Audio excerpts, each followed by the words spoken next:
A couple of days ago, a trailer popped up from Aaron Raw, Matt Dillahunty, and Seth Andrews for their tongue-in-cheek titled event featuring them called the Unholy Trinity Tour.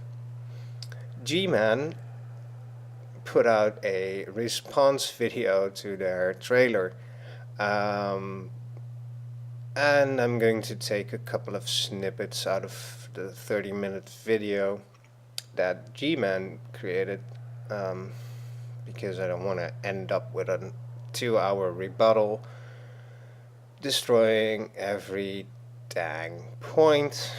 I will put the links to both G-Man's video and the Unholy Trinity Tour video in the description below, so you can check it out for yourself. But long story short, here are a couple of fragments from G-Man, and I'll put a response in after. Today we're going to be dealing with the Unholy Trinity video made by Aaron Raw that I am responding to.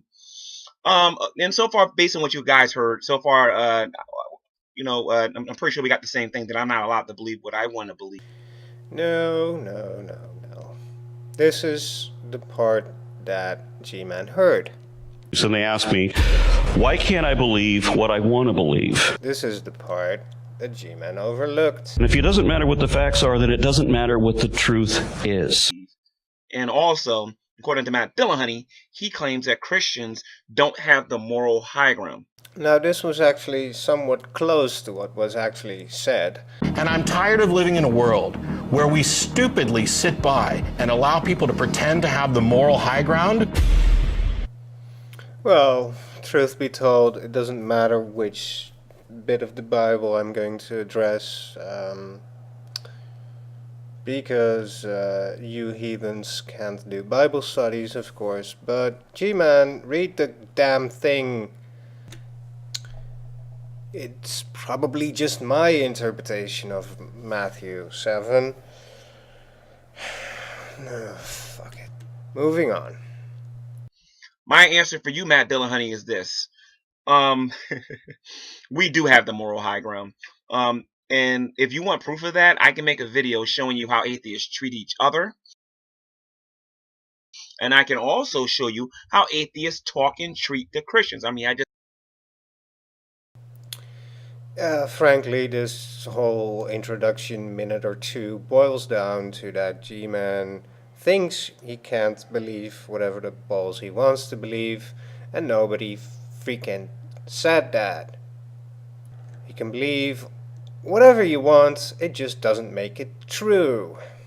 And you, my friend, have zero proof that there is no God. So do not insinuate that I can't believe what I want to believe. But let's continue.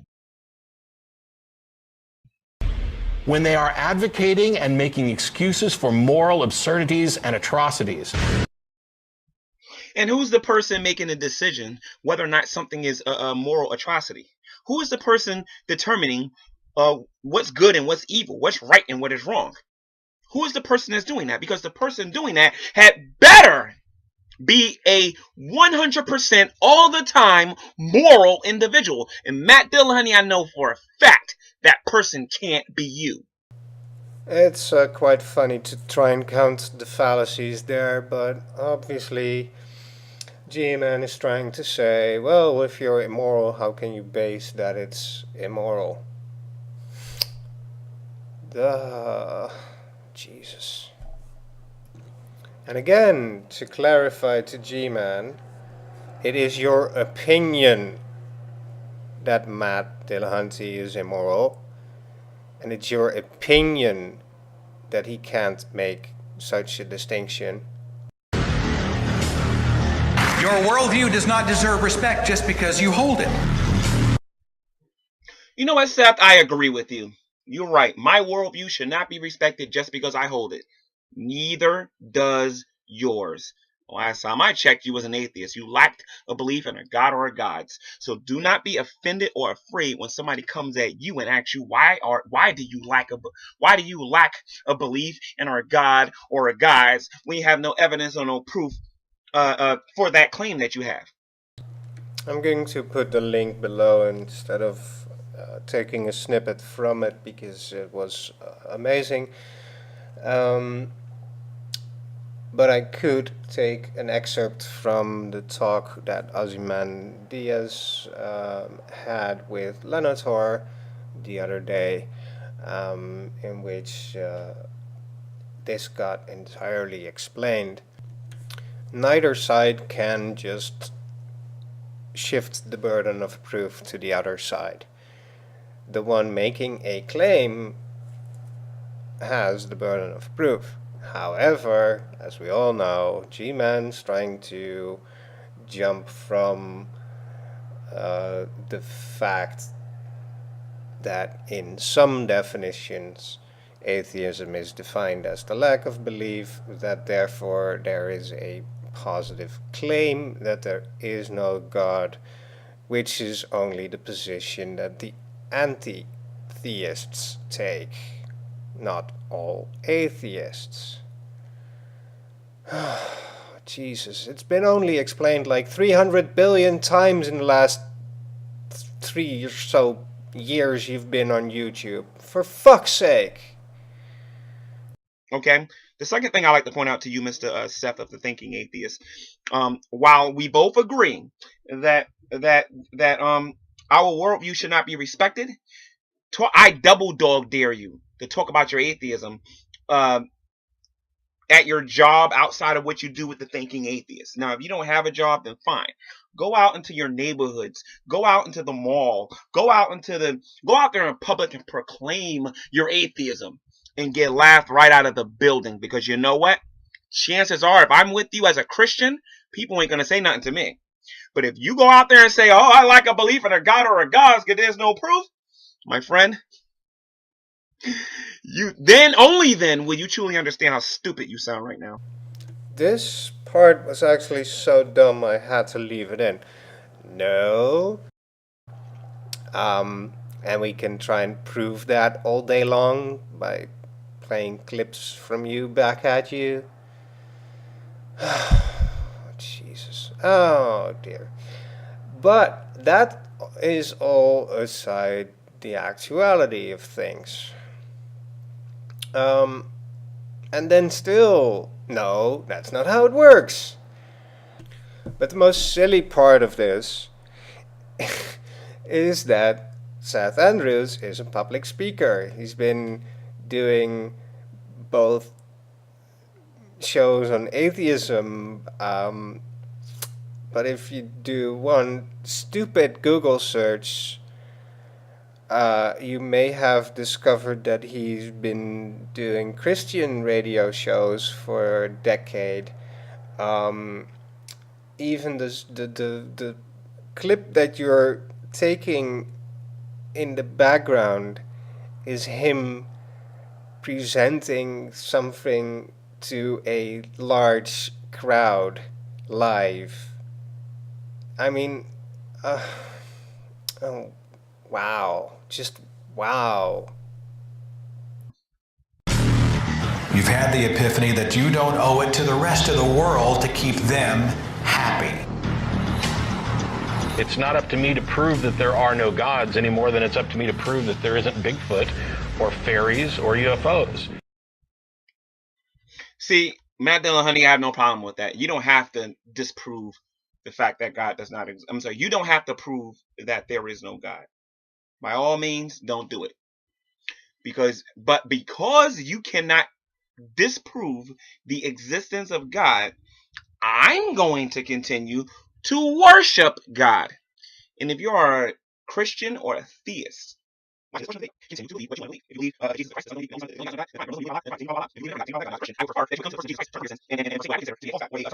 but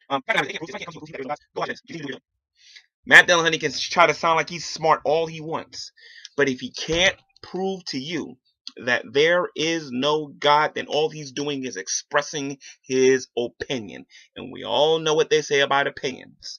They're like, beep, and everybody's got one. Yeah, if I was a lesser man, I could just take this snippet out of context. I have no problem with that. You don't have to disprove the fact that God does not exist. But all kidding aside, no, no, no, no, no, no, no, no, no. Most people will understand already. No, G-Man, Matt Dillahunty was being intellectually honest here. There's no fudging way somebody can prove the non-existence of an assumption. By definition.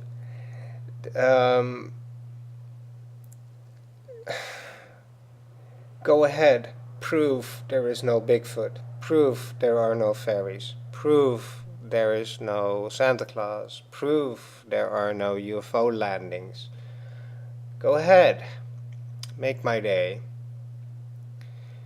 What we can do is prove certain things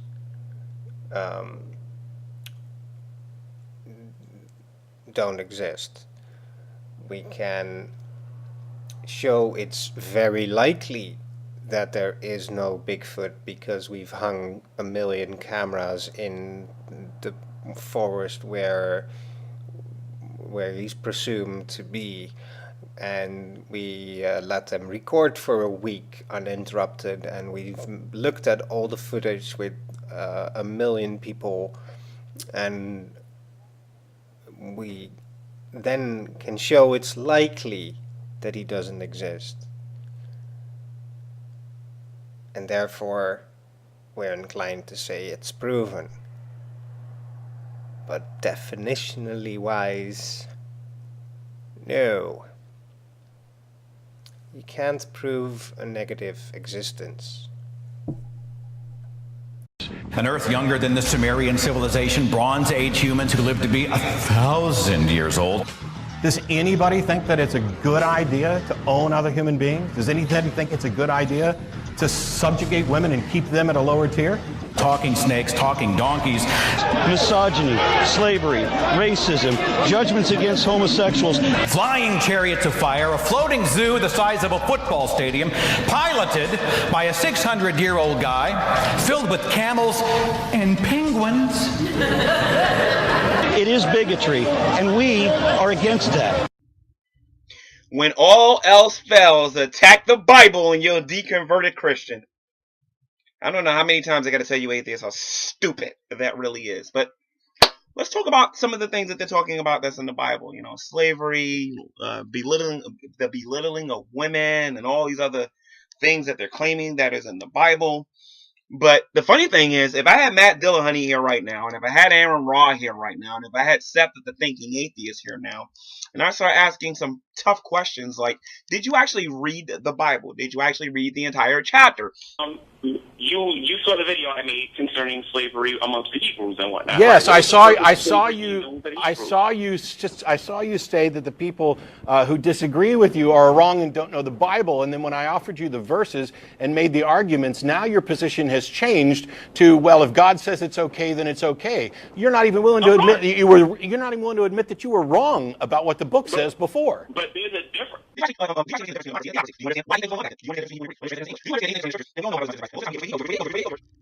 Now, with that being said, let's talk about what the atheists do condone. Joseph Stalin was an atheist. Even if I'll grant you that he was an atheist, of course I'm not going to defend an asshat like Stalin, but he's not exactly famous for that picture where he shot somebody saying, "Out of atheism, I'm going to kill you." History. How does it work?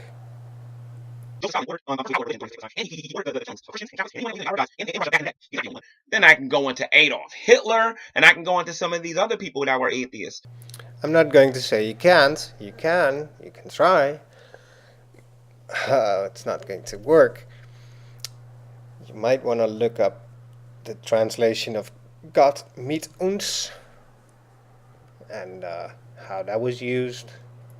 And you also may want to look up another famous quote of him from Mein Kampf, which undermines any of that Adolf argument so hard. It's not even funny. But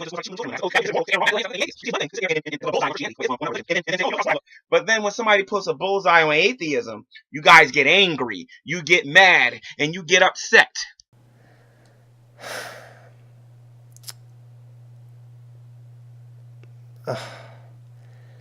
Here's the thing. The people don't get mad about you or anyone else trying to point out any asserted flaws in atheism. People get mad about misrepresenting it or saying stuff that doesn't add up. I thank God that the people in government right now are smart enough to know that the atheist community on YouTube is a crying, laughing joke when it comes to talking about morality and whatnot. In fact, atheists are considered to be the most dishonest people in the world, the most mistrusted people in the world. Now, there's something really peculiar about making a spurious claim or quite literally lying while you're painting an entire group as liars. It's kind of beyond irony. But that wasn't the only peculiar thing about that. Go back, re-listen to that a few times. You can talk about the Bible till you're blue in the face, but until you come on Preaching to the Choir Ministries and prove the claims that you are making right now, these outrageous claims, these extraordinary claims, until you come to Preaching to the Choir Ministries, you three will continue to get owned.